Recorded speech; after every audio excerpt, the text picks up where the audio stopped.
मुझे लगता है कि सुप्रीम कोर्ट का आज का फैसला स्वागत योग्य है और निश्चित तौर पे जो सारी पॉलिटिकल पार्टियां मांग कर रही थी, चुनाव आयोग जिसको लगातार डिनाई कर रहा था कि इसका सर्कल हमको बड़ा करना चाहिए ताकि बिहार के ज़्यादा से ज़्यादा लोग वोट डाल सकें, ज़्यादा से ज़्यादा लोग मतदाता सूची में शामिल हो सकें। आज सुप्रीम कोर्ट ने कह दिया है, जो चुनाव आयोग मना कर रहा था, आज सुप्रीम कोर्ट ने कहा आधार कार्ड भी अलाउ है। आज सुप्रीम कोर्ट ने कहा ऑनलाइन भी आप एप्लीकेशन लीजिए, जो लोग अपने वोट जुड़वाना चाहते हैं, जिनके आपने वोट काट दिए हैं, डेटा भी सार्वजनिक करा दिया है।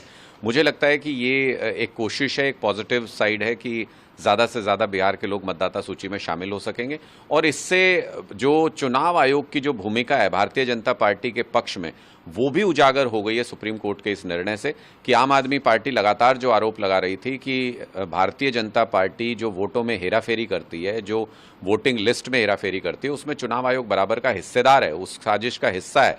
वो बात आज सुप्रीम कोर्ट के इस निर्णय से और ज़्यादा स्थापित हो जाती है कि चुनाव आयोग अपनी भूमिका निष्पक्ष तरीके से नहीं निभा रहा था, जो इस आदेश के बाद उसको करना पड़ेगा। सभी पार्टियों ने इसका स्वागत किया है, तो उसके आप क्या कहेंगे और आम आदमी पार्टी का क्या होगा? देखिए, आम आदमी पार्टी शुरू से ये बात कहती रही है कि Bharatiya Janata party voter list में हेरफेर करके चुनाव को अपने पक्ष में करने का काम करती है। दिल्ली में हमने सैकड़ों उदाहरण दे करके बताया कि कैसे वोट काटे और जोड़े जा रहे हैं। चुनाव आयोग की भूमिका इस पूरे मामले में बहुत संदिग्ध है। वो हमेशा बीजेपी की मदद करता है। चुनाव आयोग ने कभी किसी शिकायत पे एक्शन नहीं लिया। बिहार के अंदर तो और ज़्यादा संदेहास्पद स्थिति हो गई जब 65 लाख वोटर्स काट दिए और उसकी लिस्ट जारी करने को चुनाव आयोग तैयार नहीं था। वो सारी चीज़ों को देखते हुए एक ये लोकतंत्र में लोगों को लग रहा था कि कैसे एक फेयर कंपटीशन हो पाएगा सभी पार्टियों के बीच में। सुप्रीम कोर्ट के इस निर्णय से कहीं ना कहीं उम्मीद बंधी है और जो चुनाव आयोग लगातार इस धोखाधड़ी में और इस पूरी साजिश में शरीक था, उस पर कहीं ना कहीं विराम लगा है।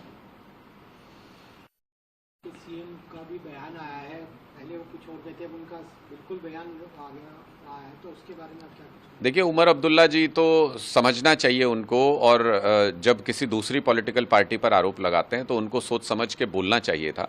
कुछ दिन पहले तक तो उमर अब्दुल्ला जी ये कहते थे कि अरविंद केजरीवाल जी को अच्छे रिलेशन बनाने चाहिए बीजेपी के साथ, वरना तो ऐसा ही होगा, वरना काम कैसे कर पाएंगे। अब तो उमर अब्दुल्ला जी ने हाथ भी जोड़ के देख लिए, बीजेपी के सामने घुटने भी टेक के देख लिए, बीजेपी से गलबैयां भी कर ली। अब क्या हुआ उमर अब्दुल्ला जी? अब आप क्यों ये कह रहे हैं कि आपकी उम्मीदें टूट गई, आपको लगता नहीं है कि जो आपकी मांग थी वो कभी पूरी हो पाएगी, केंद्र आपकी मदद नहीं कर रहा है? आज आप ये बातें क्यों कर रहे हैं? इसका मतलब भारतीय जनता पार्टी की भूमिका धीरे धीरे सभी पॉलिटिकल पार्टियों को समझ में आ रही है और आम आदमी पार्टी का तो ये विश्वास है कि बीजेपी लोकतंत्र से तानाशाही की तरफ इस देश को ले जाना चाहती है। जितनी जल्दी सारी पॉलिटिकल पार्टियां इसको समझ लेंगी, उतना देश के लिए